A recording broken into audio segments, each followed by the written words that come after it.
नमस्कार प्रिय सनातनी साथियों, स्वागत है आपका एक और नए वीडियो में। इस वीडियो में आप जानोगे कि किसी भी पूजन में वेदी को कैसे व्यवस्थित करनी चाहिए। जी हाँ, चाहे वो नवरात्रि का पूजन हो, रुद्राभिषेक हो, गृह प्रवेश हो, वास्तु शांति पूजन हो या फिर कोई भी पूजा हो, उसमें किस प्रकार से वेदियों को सजाना चाहिए, कौन सी वेदी की कौन सी दिशा होती है, या फिर कैसे उसको व्यवस्थित करना चाहिए, ईंट पर बनाना चाहिए या फिर चौकी के ऊपर बनानी चाहिए या किस तरह से बनाना चाहिए। इस वीडियो में आप पूरा अंत तक देखिए, आपके सारे डाउट क्लियर होने वाले हैं। क्योंकि बहुत से पंडितगण होते हैं जिनको सारा मंत्र याद होता है, लेकिन किस प्रकार से व्यवस्थित करना है सामग्रियों को ये नहीं पता होता है। तो ध्यान से वीडियो को अंत तक देखिए, क्योंकि इस वीडियो में आपका डाउट क्लियर होने वाला है। ये देखिए, ये मेरे पास एक वेदी है। जी हाँ दोस्तों, नवरात्रि में किस प्रकार से वेदी बनाते हैं यहाँ पे बताया जा रहा है। सबसे पहले आपको एक वेदी का निर्माण करना है इतना बड़ा, ठीक है। कितना साइज होता है तो आप अपने हाथ से गिनती कर सकते हो, ठीक है। 5 हाथ हो या 7 हाथ हो, हाथ से यहाँ से लेकर के और यहाँ तक गिनती कर सकते हो। ये हाथ का साइज होता है। इससे ये 5 हाथ का होता है, 7 हाथ का होता है, ठीक है। देख लीजिए आपके तरफ कितना जगह है। सबसे पहले ये देखना होगा कि आपके पास जगह कितना है। जगह के हिसाब से ही वेदी बनती है। तो नवरात्रि में अगर आपको पूजन कराना है, अगर पंडाल पूजन करा रहे हैं, विशेष करके घर के पूजन में इतना बड़ा वेदी बनाने की कोई ज़रूरत नहीं है, ठीक है। लेकिन अगर पंडाल का पूजन आप करा रहे हैं तो आपको यह वेदी बनानी चाहिए, ठीक है। सबसे पहले आपको दाहिने तरफ षोडश मातृका, सप्तघृत मातृका बनाने देनी है। उसके बाद यहाँ पे दिया हुआ है चतुष्षष्ठी योगिनी बना देना है। उसके बाद यहाँ पे सर्वतोभद्र मंडल बना देना है। उसी के बगल में एक अष्टदल कमल बना दीजिए। उसके बगल में नवग्रह मंडल बना दीजिए। देखिए, और यहाँ पे आप बना सकते हैं सर्वतोभद्र मंडल वेदी के जगह पर गौरी तिलक मंडल भी बना सकते हैं। भगवती के पूजन में वो मंडल भी बनता है। या फिर आप ये 64 योगिनी को छोड़ करके सीधा यहाँ पर केवल आप एक प्रधान वेदी में भी 64 योगिनी का वेदी बना करके उस पर पूजन कर सकते हैं, ठीक है। उसके ऊपर एक प्रधान कलश रखना चाहिए। जो मैंने पूजन बताया है, दुर्गा पूजा कैसे कराते हैं, उसमें बताया गया है कि प्रधान कलश स्थापन, तो वो इसी कलश के ऊपर स्थापन किया जाता है, ठीक है। और ये बगल में है योगिनी माता का कलश, यहाँ यानी कि इस पर महाकाली, महालक्ष्मी, महासरस्वती का पूजन कराया जाता है, ठीक है। यहाँ पे एक अष्टदल बना करके आप इस पर विष्णु भगवान, राम सपरिवार, हनुमान जी, बटुक भैरव इत्यादि का पूजन करा सकते हैं, ठीक है। हमारे तरफ यहाँ शंकर जी प्रतिदिन निर्माण होता है, तो हम लोग शंकर जी का भी निर्माण करके प्रतिदिन पूजन कराते हैं। तो आप देख लीजिए आपके तरफ कैसी व्यवस्था है, तो आप यहाँ ये भी करा सकते हैं। और देखिएगा तो यहाँ पे एक सामने कलश रखा हुआ है। एक मिनट, यहाँ पे देखेंगे तो छोटा सा एक कलश बगल में यहाँ पे नीचे में रखा हुआ है, ठीक है। तो यहाँ पे एक सामने जो वरुण का कलश होता है वो तो आपको रखना ही चाहिए। और ये देखिए, ये पीछे में जो लगा हुआ है 9 कलश, ये 9 कलश भी आप नवरात्रि में जरूर रखिएगा, क्योंकि यह 9 कलश रखना एकदम जरूरी है। ये इसको आप पीछे भी रख सकते हैं या फिर कह सकते हो कि आप इसे सामने फ्रंट पर भी, जो वेदी के आगे होता है इन जगहों पर, इससे आगे वरुण कलश के अगल बगल में भी 9 कलश का स्थापना कर सकते हो। अब आप देख लीजिए कि आपके तरफ कैसी व्यवस्था है, ठीक है। इस प्रकार से वेदी को सजा लेना है आपको, ठीक है। बनाने का क्या क्रम है तो वो पीछे वाले वीडियो में मैं बता चुका हूं कि कोई भी वेदी कैसे बनाते हैं, ठीक है। तो वो जाकर के आप वीडियो देखिए। तो ये इस प्रकार से व्यवस्था हो गई, ठीक है। आप इसको बहुत ही सुंदर तरीके से भी बना सकते हैं। मैं थोड़ा इसको स्पीड में बनाता हूं तो ऐसे बन गया है। आप इसको और भी अच्छे सुंदर तरीकों से बना सकते हैं। अब देखिए, आपको एक और तरीका बताता हूं मैं, ठीक है। ध्यान से देखिएगा, उस तरीके से भी वेदी बनती है। ये देखिए, ये एक और वेदी है मेरे पास सामने, देखिएगा गौर से। यहाँ पे नवग्रह मंडल है, ठीक है। यहाँ पे है योगिनी मंडल, यहाँ पे है क्षेत्रपाल मंडल और यहाँ है वास्तु मंडल। चारों कोण पर 4 वेदी। जी हाँ दोस्तों, इस प्रकार से भी पंडाल पूजन में आप वेदी बना सकते हैं। नवग्रह मंडल जो होता है हमेशा, यानी कि यजमान जो बैठे हैं उनके बाईं तरफ, ठीक है, बाईं तरफ ही बनाना चाहिए नवग्रह और क्षेत्रपाल। और दाहिने तरफ षोडश, सप्तघृत मातृका, योगिनी और वास्तु बना सकते हैं, ठीक है। इस प्रकार से तो आप इस प्रकार से भी वेदी सजा सकते हैं। यहाँ पे ये शंकर जी के पूजन के लिए बना है, लेकिन आप इस प्रकार से भी बना सकते हैं वेदी, ठीक है। रुक जाइए, मैं एक और छोटा सा वेदी बताता हूँ। ये थोड़ा कंजस्टेड है, एक क्लियर कट मैं बता रहा हूँ आपको, उस प्रकार से आप बनाइए वेदी, बहुत ही सुंदर तरीके से लगेगा आपको। यहाँ पे बहुत सारी वेदियाँ हैं। हाँ, ये देखिए, इस प्रकार से आप बना सकते हैं। देखिए कितना सुंदर लग रहा है यह वेदी।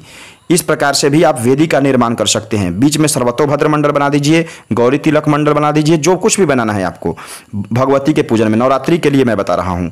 बाकी अगर शिव जी का पूजन करा रहे हैं तो ये बना सकते हैं लिंगतोभद्र, अगर विष्णु जी का पूजन कराते हैं तो सर्वतोभद्र। केवल बीच का जो वेदी होता है वही चेंजिंग होता है।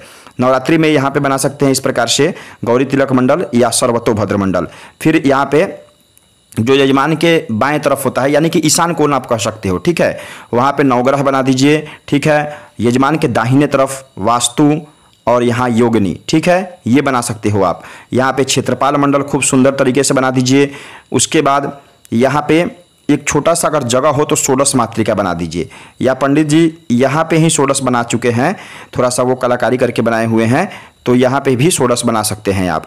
तो आप अपने तरीके से सजा दीजिए इस प्रकार से बना करके। अब यहाँ 9 गो कलश कैसे रखेंगे, तो यहाँ पे आप 2 कलश यहाँ रख दीजिए, 2 यहाँ पे आप रख दीजिए, 4 6 हो गया, 3 कलश यहाँ पे रख सकते हैं, ठीक है, यानी कि सीधा 9 कलश हो गया। या फिर यहाँ 3 रख सकते हैं, यहाँ 3 रख सकते हैं, यहाँ 3 रख सकते हैं, 9 कलश हो गया। बहुत ही सुंदर तरीके से आप सजा सकते हैं वेदी को, ठीक है। इस प्रकार से आप नवरात्रि के पूजन में वेदी का निर्माण कर दीजिए, ठीक है। अब क्या लेना है आपको, ईंट अगर लेंगे तो ईंट के माध्यम से भी बना सकते हैं, चौकी के माध्यम से भी बना सकते हैं। आप देख लीजिए कि आपकी तरफ क्या व्यवस्था है, ठीक है। उस प्रकार से आपको वेदी का निर्माण कर लेना है। यहाँ पे एक वरुण कलश रखना चाहिए, ठीक है, यहाँ पे वरुण कलश भी रहेगा। ये हो गया पंडाल पूजन में वेदी कैसे बनाते हैं। और देखिए, अगर घर का पूजन करा रहे हैं तो उसमें भी अगर वेदी बनाने की इच्छा हो तो उसमें किस प्रकार से बना सकते हैं। तो यहाँ पे देखिए, ये सब हम लोग रुद्राभिषेक में बनाते हैं, ठीक है, शिव जी के पूजन में। भगवती का पूजन ज़्यादा नहीं होता है हमारे तरफ, तो इसलिए मैं आपको एक एज एग्जाम्पल बता दे रहा हूं कि कैसे बनाना चाहिए। ये जो वेदी है इसके जगह पर आप सर्वतो बना सकते हैं, ये नवग्रह वैसे ही रहेगा, ये षोडश मातृका सप्तघृत मातृका वैसे ही रहेगा, ठीक है। और एक गणेश जी का वेदी बना हुआ है, स्वस्तिक बना दीजिए या अष्टदल कुछ भी बना करके यहाँ स्थापित आप कर सकते हैं। ये घर के पूजन में इस प्रकार से वेदी बनेगा, ठीक है। यहाँ पे वरुण कलश रहेगा, घर के पूजन में सिर्फ एक ही कलश रखना है, और इस कलश के नीचे आपको जयंती भी जमा देनी है, ठीक है। जो जय गिराया जाता है हमारे तरफ वो आप गिरा सकते हैं। और चारों कोण पर भी आप कलश डाल सकते हैं, यहाँ चारों कोनों पर आप कलश डाल सकते हैं, ठीक है, घर के पूजन में। अगर बृहद कराना है तो, नहीं तो सिंपल तरीका है कि एक छोटा सा चौकी लीजिए, इस पर भगवती का यहाँ फोटो लगा दीजिए, इस पर बहुत अच्छे तरीके से एक कपड़ा बिछा दीजिए, अष्टदल कमल बना दीजिए, वहीं पे भोग लगाइए, एक कलश रख दीजिए और एक गणेश जी को निर्माण करके आप प्रतिदिन पूजन करा सकते हैं, ठीक है। ये सिंपल तरीका हो गया। ऐसे बहुत सारे और वेदी हैं हमारे पास, देख सकते हैं आप। इस तरीके से आप और भी सुंदर तरीके से बना सकते हैं वेदी को, ठीक है। शिव जी के पूजन के लिए मैं बनाया हूँ, लेकिन यहाँ पे इस कलश के जगह पर, इस शिव जी के जगह पर आप सीधा एक प्रधान कलश रख सकते हैं या भगवती का फोटो रख सकते हैं। वेदी सब एक ही जैसा होता है, ठीक है। सिर्फ ये जानना है कि किस देवता का कौन वेदी होता है, जो मैं पिछले वीडियो में बता चुका हूँ, तो आप वह वीडियो जाकर देखिए, विविध मंडल वाला, ठीक है। इस प्रकार से आप वेदी का निर्माण कीजिए।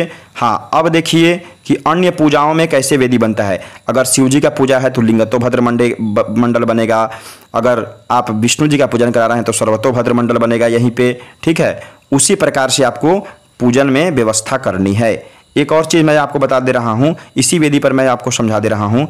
अगर आप गृह प्रवेश करा रहे हैं, वास्तु शांति पूजन करा रहे हैं, तो सभी वेदी को ऐसे ही बनाइए, ठीक है। चारों कोनों पर 4 वेदी और बीच में सर्वतोभद्र मंडल बनाइए, ठीक है। किसी भी पूजन में सर्वतोभद्र मंडल आप आसानी से बना सकते हैं, उन पर सभी देवताओं का आवाहन होता है। आप सर्वतोभद्र मंडल बना दीजिए गृह प्रवेश इत्यादि में, और वास्तु का यहाँ पे पूजन होगा। इसके ऊपर कलश डाल सकते हैं, वास्तु यंत्र इत्यादि का, शंकु देवताओं का यहाँ पे चारों कोनों पर पूजन होता है।